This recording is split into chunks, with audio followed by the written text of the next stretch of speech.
Presidential election petition: the All Progressive Congress strategy to compromise judiciary. David Hundeyin has spoken. The editor-in-chief of the West African Weekly, who spoke with Rudolph Okonkwo during an interview on the 90 Minutes Africa, said that the ruling party, the All Progressive Party, did not make any effort to present a serious defense against the petition filed by the Labour Party candidate Peter Obi, challenging the eligibility of Tinubu to contest the 2023 presidential election. Distinguished James Curry Fellow and investigative journalist David Hundeyin has alleged that President Bola Ahmed Tinubu and the All Progressive Congress plan to compromise the judiciary to influence the decision of the members of the Presidential Election Petition Tribunal in the ongoing litigation instituted by the opposition candidates.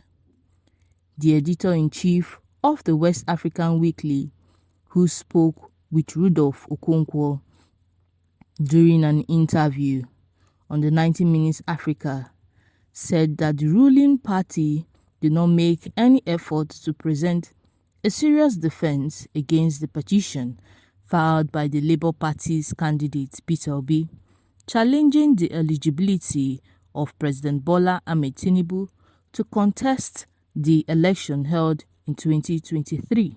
They made very little attempt to present a case because their entire strategy seems to be built on compromising the judiciary, Hundeyin alleged.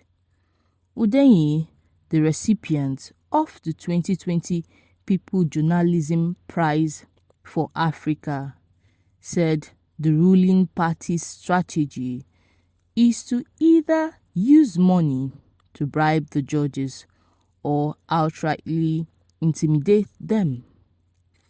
The candidates of the People's Democratic Party, Atiku Abubakar, and the Labour Party are challenging the declaration of the ruling party's candidates as the winner of the February 25th presidential election by the Independent National Electoral Commission (INEC). All the parties have since made their final written address. The tribunal has also reserved judgment for a yet-to-be-determined date. According to Mr. Hundeyin, Peter Obi is on course in his legal campaign to retrieve his stolen mandate.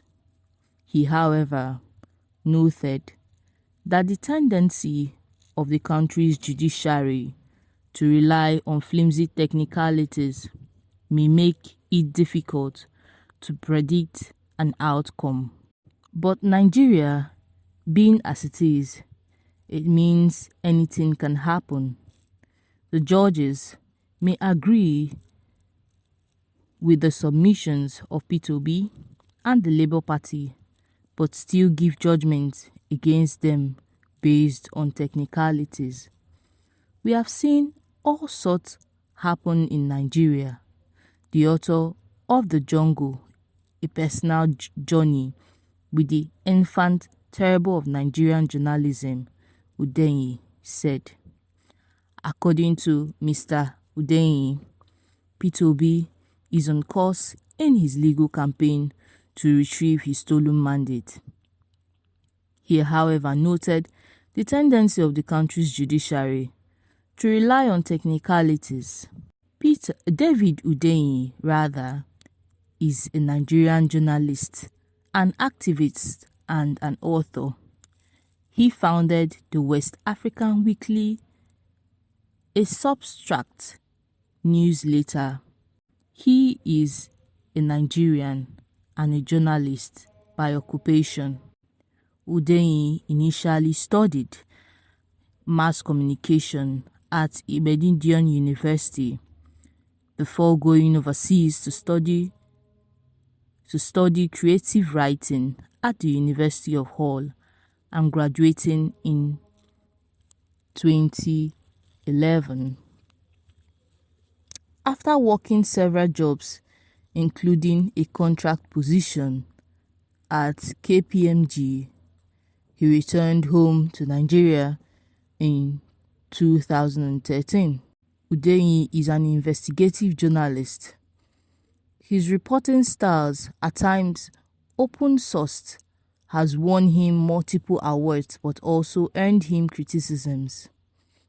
After participating in the EndSARS protest, he left Nigeria when multiple threats were made against him. He sought asylum in Ghana. In 2020, Hundeyin wrote an article for Newswire NGR among Global.com on the work conditions and treatments of the Indian expatriate workers. After the story was published, the workers received their old pay. Indian Prime Minister Narendra Modi wrote Hundeyin a letter of appreciation for his journalism. He also wrote an investigative report about the potential human rights violation coming out of a proposed infectious disease bill in Nigeria's House of Representatives addressing the COVID-19 lockdown. The article Hundeyin wrote won Hundeyin a People's Journalism Prize for Africa. In 2021, Hundeyin also wrote about rape and death of a 26-year-old woman. The article and several tweets by Hundeyin alleged that the suspect used a hotel owned by the wife of the Nigerian politician Godswill Akpabio.